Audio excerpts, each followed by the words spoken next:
There is a particular moment that happens inside a meeting room, a moment most people recognize instantly the second it is described. An idea is spoken aloud, something genuinely believed in, and for half a second, the room goes quiet in a way that feels different from ordinary silence. Someone glances sideways, someone else's expression shifts almost imperceptibly, and that single half-second stretches inside the mind for the rest of the day, sometimes for the rest of the week. This is not really about the meeting, it is about something far older and far quieter, the fear of what other people might think. It shapes the words chosen before they are spoken. It shapes the opinion held back in conversation, the outfit changed at the last moment, the honest answer replaced with the safer one, because somewhere, someone might raise an eyebrow. Most people never name this fear directly, and so it continues operating quietly in the background, unseen, unquestioned, slowly narrowing the edges of an entire life until that life becomes smaller, safer, and considerably less honest than it could have been. But here is a question worth sitting with carefully. Is the pain felt in that meeting room truly about being judged? Or is it about something else entirely? The quiet wound that forms the instant your own sense of worth gets handed over to someone else's passing expression. Today we are going to look closely at what it actually means to stop caring what people think, not as arrogance, not as cold indifference toward others, but as something far more demanding, the quiet, deliberate act of taking your own mind back from a room that was never actually paying as much attention as it felt like in that frozen half-second. There is a specific moment worth picturing clearly. A comment appears beneath something shared online. Unexpected, dismissive, 3 sentences from someone whose name means nothing, and yet the rest of the afternoon quietly reorganizes itself around those 3 sentences, replayed, analyzed, defended against internally, while the person who wrote them has likely already forgotten the entire exchange completely. To understand why a stranger's passing words can hold this much weight, it helps to look at something built into the architecture of the mind long before social media, long before meeting rooms, long before any of the modern situations where this fear now plays out. For most of human history, survival depended entirely on belonging to a group, a tribe that offered protection, shared resources, safety from threats no single person could face alone. To be cast out of that group was not simply uncomfortable, it was frequently fatal. The mind that developed heightened sensitivity to disapproval was the mind most likely to notice early warning signs of exclusion, and so that sensitivity was passed forward, generation after generation, refined into something almost automatic, a built-in alarm system constantly scanning faces and tones for signs of rejection. There is a name for part of this mechanism worth knowing clearly. Researchers call it the spotlight effect, the consistent, measurable tendency for people to believe they are being noticed, judged, and remembered far more intensely than they actually are. The colleague who barely registered an unconventional comment in a meeting, the acquaintance who forgot a perceived slip within minutes. None of them were running the same internal replay that the anxious mind insists on running for hours afterward. A second mechanism deepens this further, something close to mind reading. The mind does not simply notice a raised eyebrow or a moment of silence. It immediately fills in a complete story about what that expression must mean. They think I am foolish. They have lost respect for me. They will remember this moment forever. None of this is observed fact. It is constructed entirely from a single ambiguous signal, interpreted through the lens of fear, rather than evidence. The difficulty is that this ancient alarm system was built for a world of small, tightly knit communities where disapproval truly could threaten survival in a direct and immediate way. Today, that same system fires with nearly identical intensity over a single critical comment online, a brief silence in a meeting room, A disagreement with someone whose actual influence over your life is close to nothing at all. And so, without full awareness, choices slowly begin orienting around the avoidance of disapproval rather than around genuine conviction. Approval becomes the invisible compass guiding decisions that should have come from somewhere else entirely. Consider how this plays out across an ordinary week. A different opinion forms during a conversation, but goes unspoken because disagreement might be read as difficult.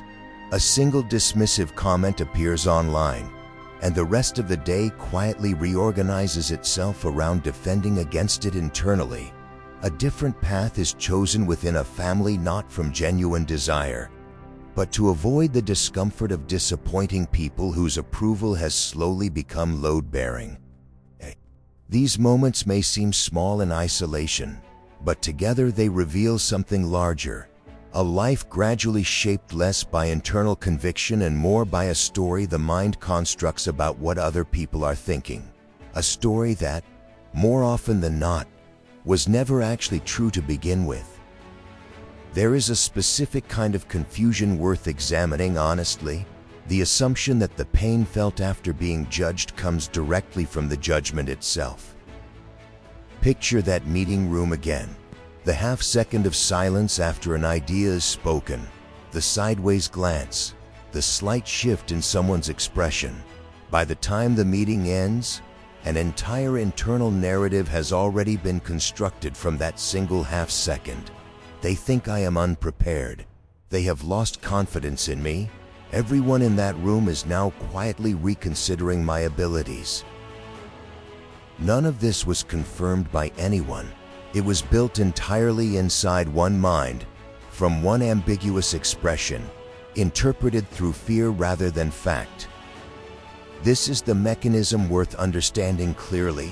The sting that follows criticism rarely comes from what was actually said. It comes from an internal translation that happens almost instantly, a quiet, automatic process that turns simple disagreement into something far heavier. They no longer respect me. This translation happens so quickly it rarely feels like an interpretation at all.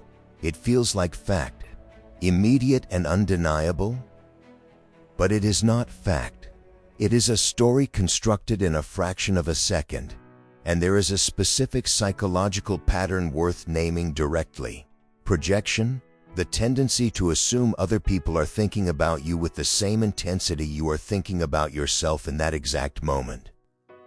In reality, the colleague who glanced sideways was very likely thinking about their own upcoming presentation, or what to eat for lunch, or a conversation from the previous night that had nothing to do with you at all. The mind, moving quickly to protect itself, rarely considers this possibility. It assumes instead that it occupies the center of everyone else's attention. This is where human nature enters the picture in a deeper way. Belonging is not simply a preference. It is a genuine psychological need woven into the architecture of the human mind. Without some sense of connection and acceptance, people genuinely suffer. This is not weakness. It is simply part of being human. The difficulty arises not from needing belonging itself, but from how far a person is willing to bend their own character in pursuit of it. Small adjustments to fit into a room are a natural part of social life, but when those adjustments begin requiring the silencing of genuine beliefs, or the consistent performance of a version of yourself that feels false, something more troubling begins to take root. This is the slow, often unnoticed process of self-betrayal. It rarely arrives as a single dramatic moment. It accumulates gradually, one small compromise at a time, each one seeming reasonable in isolation, the opinion not shared in the meeting, the honest answer softened into something safer, until eventually a person looks at their own life and no longer fully recognizes the version of themselves looking back.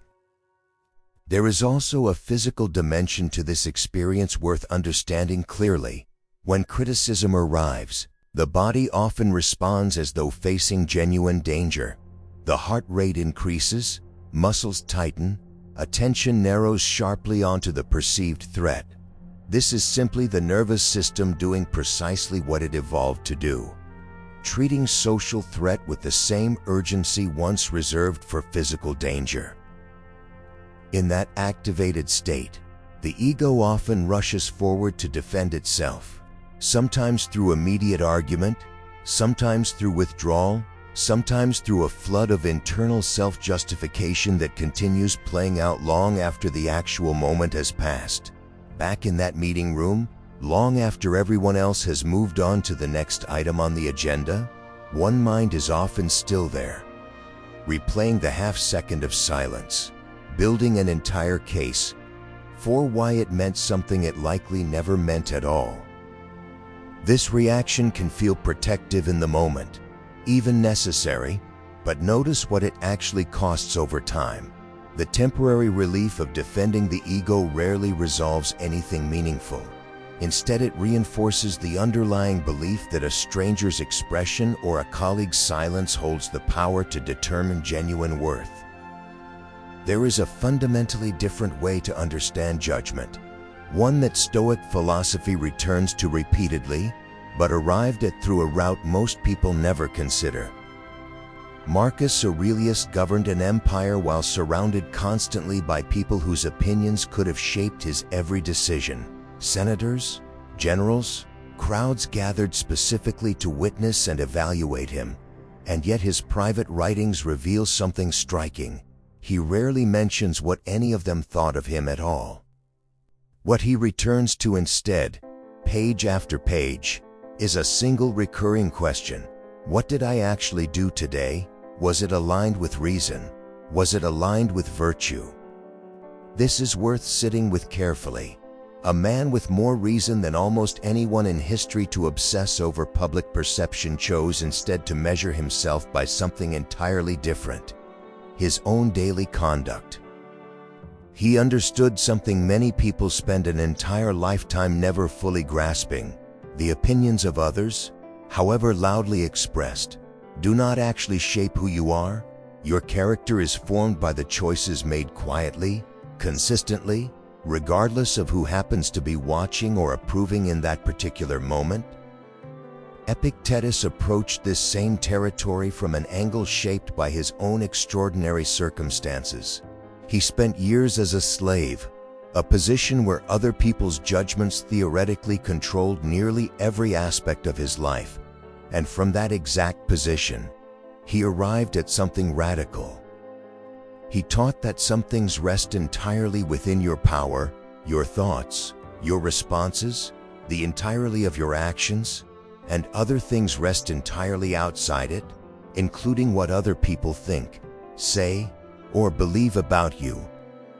Think about what this meant coming from a man with genuinely limited external power. If he could draw this boundary clearly while enslaved, the boundary becomes considerably more achievable for anyone sitting in a meeting room, anxious about a colleague's passing glance. What you can never control is someone else's opinion. What you can always control is your interpretation of it and your response to it.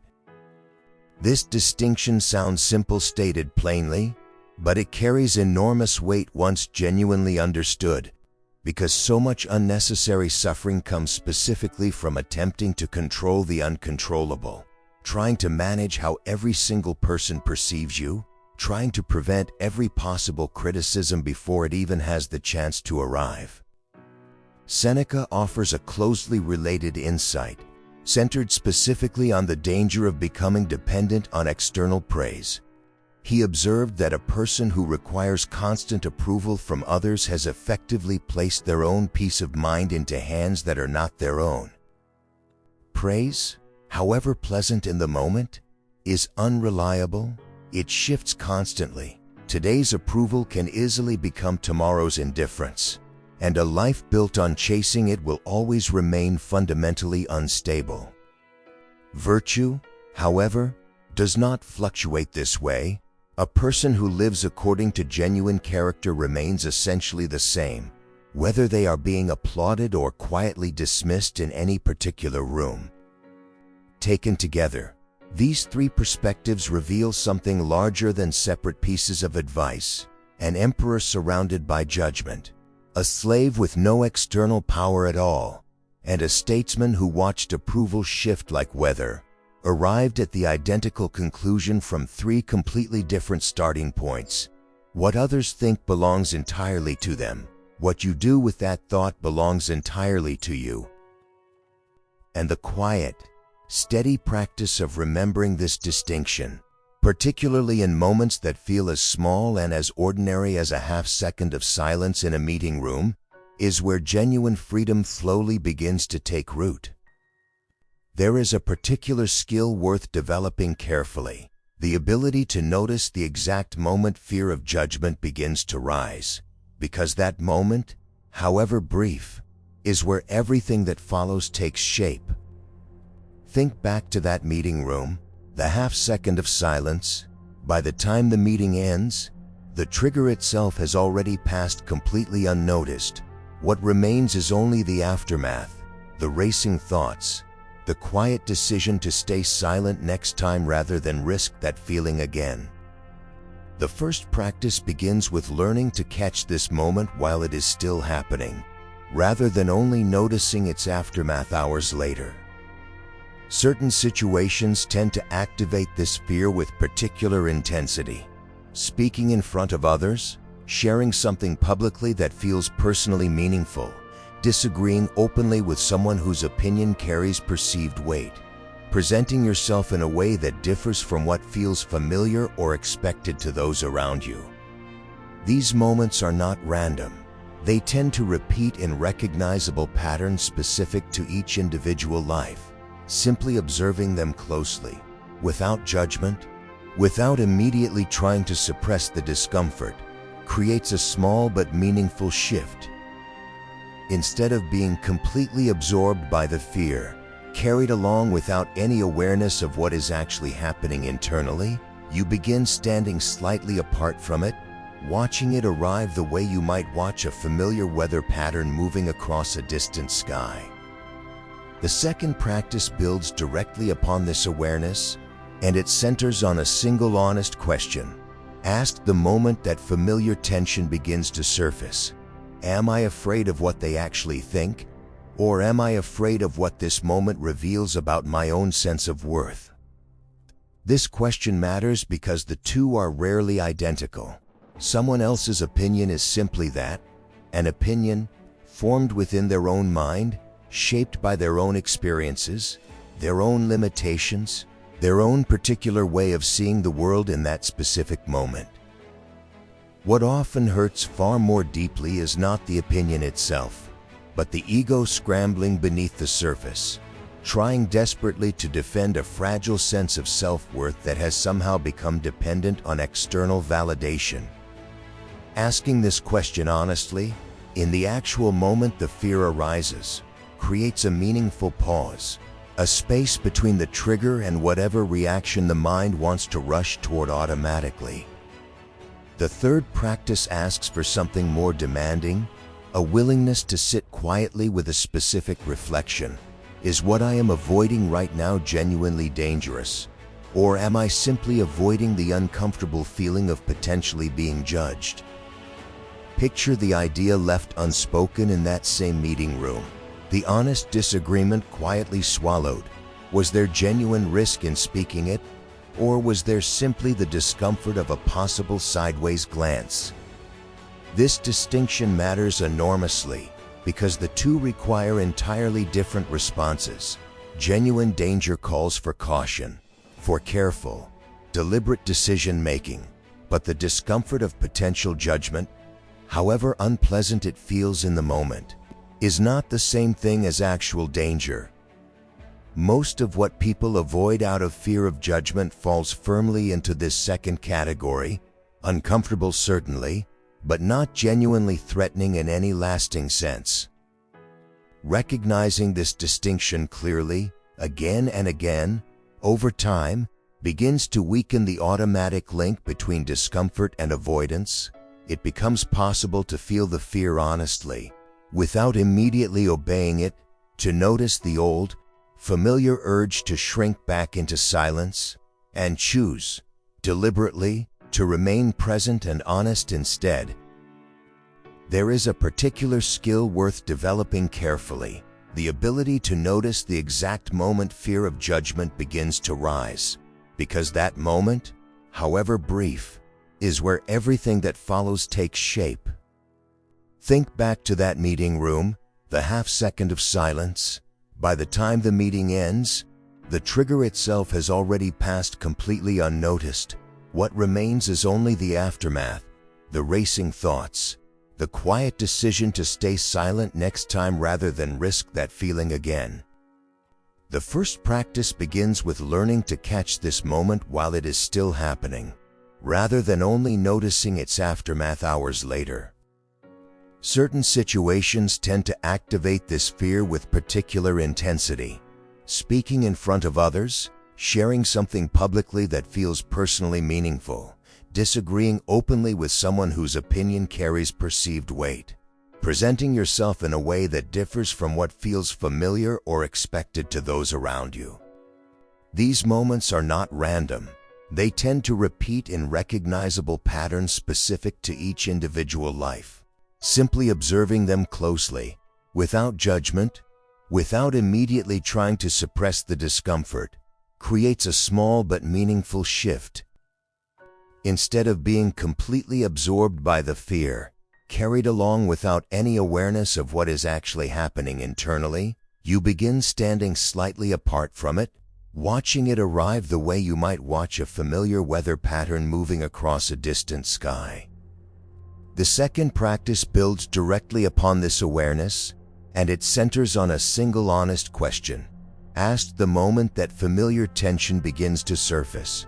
Am I afraid of what they actually think, or am I afraid of what this moment reveals about my own sense of worth? This question matters because the two are rarely identical. Someone else's opinion is simply that, an opinion formed within their own mind, shaped by their own experiences, their own limitations, their own particular way of seeing the world in that specific moment. What often hurts far more deeply is not the opinion itself, but the ego scrambling beneath the surface, trying desperately to defend a fragile sense of self-worth that has somehow become dependent on external validation. Asking this question honestly, in the actual moment the fear arises, creates a meaningful pause, a space between the trigger and whatever reaction the mind wants to rush toward automatically.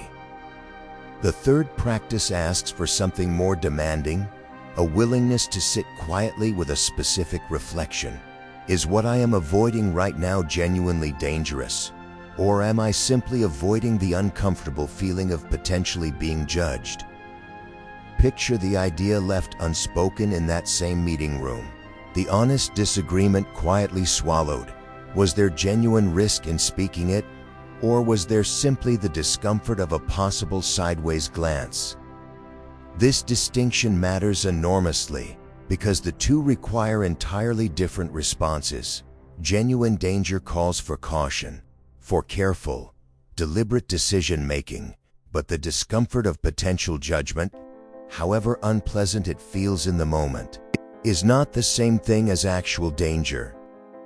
Most of what people avoid out of fear of judgment falls firmly into this second category.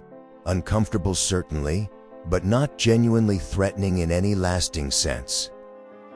Recognizing this distinction clearly, again and again, over time, begins to weaken the automatic link between discomfort and avoidance.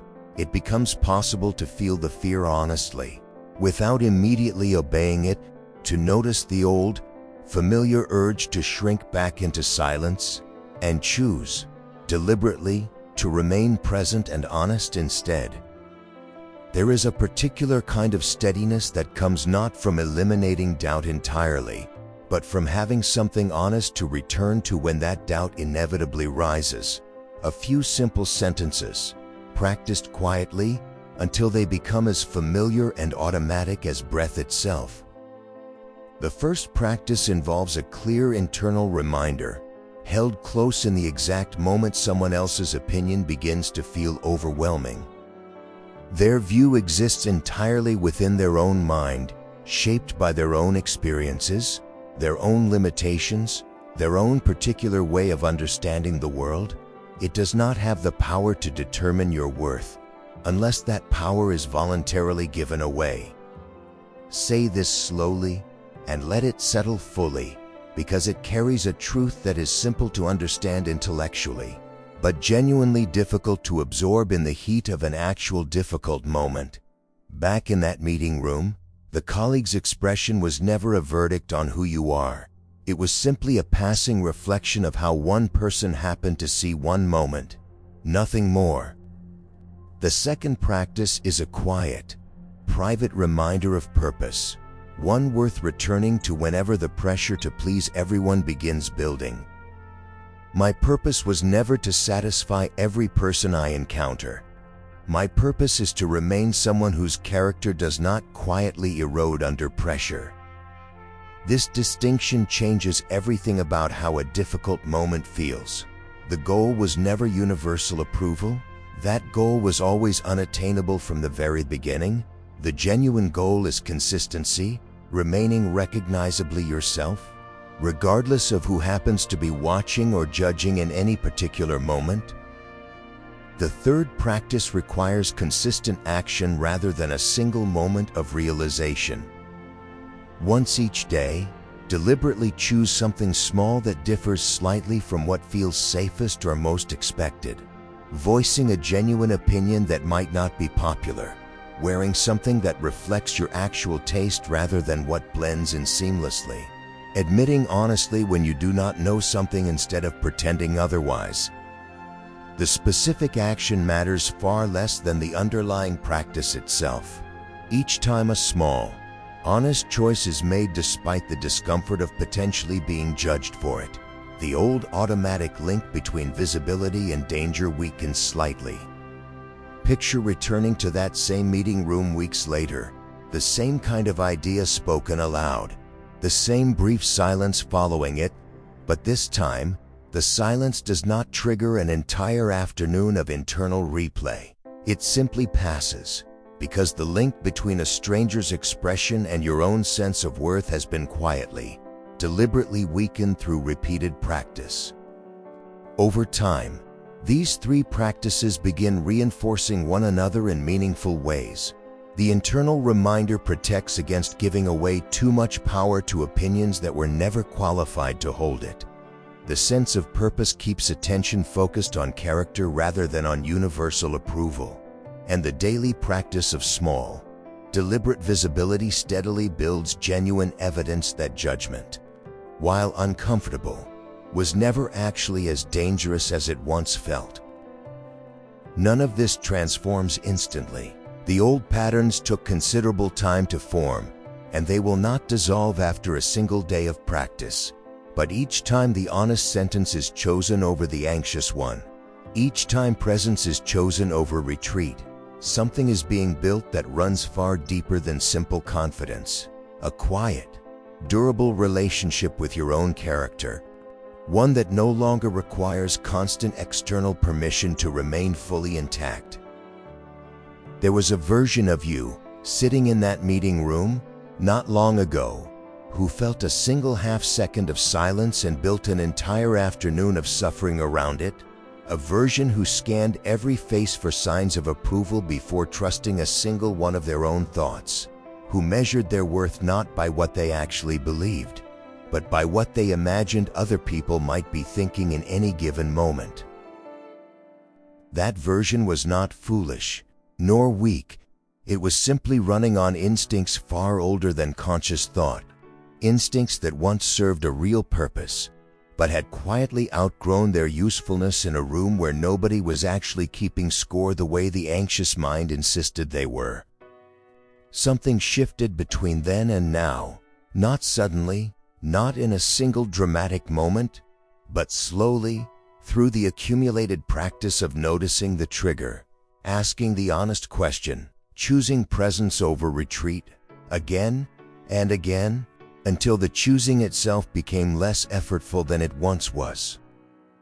Picture that same meeting room one more time, the same kind of idea spoken aloud.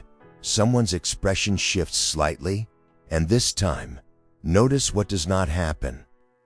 There is no afternoon lost to internal replay, no rehearsed defense forming silently while someone else has already moved on to the next agenda item. The old reflex still stirs faintly, somewhere beneath the surface, but it no longer takes hold the way it once did.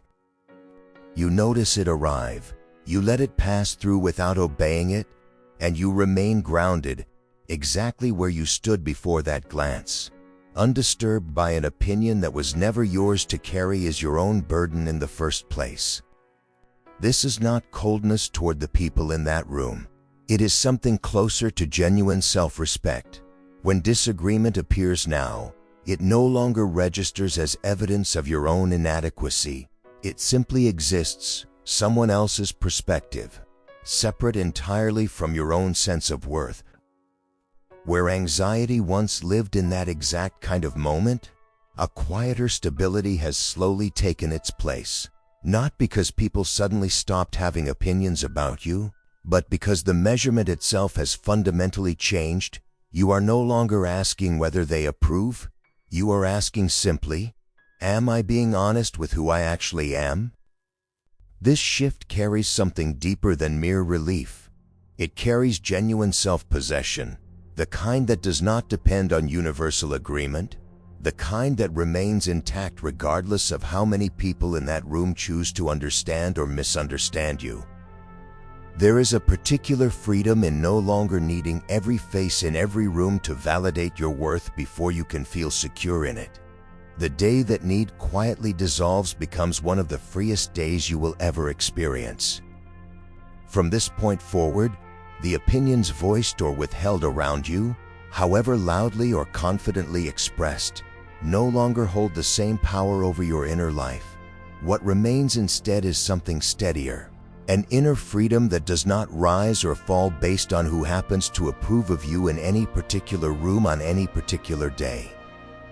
This is not a single transformation completed once and then forgotten entirely. It is a quiet return, practiced again and again, each time judgment arises and you choose, deliberately, to remain grounded in your own character instead of bending toward approval. And slowly, through that repeated, unremarkable choice, something durable takes root, a life measured not by how widely you are liked in any given room, but by how honestly you have remained yourself, through every half-second that quietly tested whether you would stay, or whether you would quietly disappear into whatever version of yourself seems safest to show. Remember this clearly, being judged was never the actual danger. The true confinement was always something quieter, allowing your own life to be governed by other people's perceptions instead of your own honest character. That confinement can feel invisible because it builds slowly, one small accommodation at a time, one unspoken idea in one meeting room, until a person no longer notices the walls they have constructed around their own honesty. But those walls, however familiar they may feel, were never permanent. They can be examined, questioned, and gradually taken down. Let me leave you with a question worth sitting with quietly today. Are you living for your own character, or are you quietly reshaping yourself again and again to fit someone else's view of who you should be? Sit with your honest answer. There is no need to resolve it immediately. Some questions are worth carrying with you, returning to slowly, over many quiet moments, rather than answering all at once. If you wish to continue building this kind of calm, steady inner freedom, this same journey continues here, step by step. Together, stay calm, stay wise, and keep living your truth.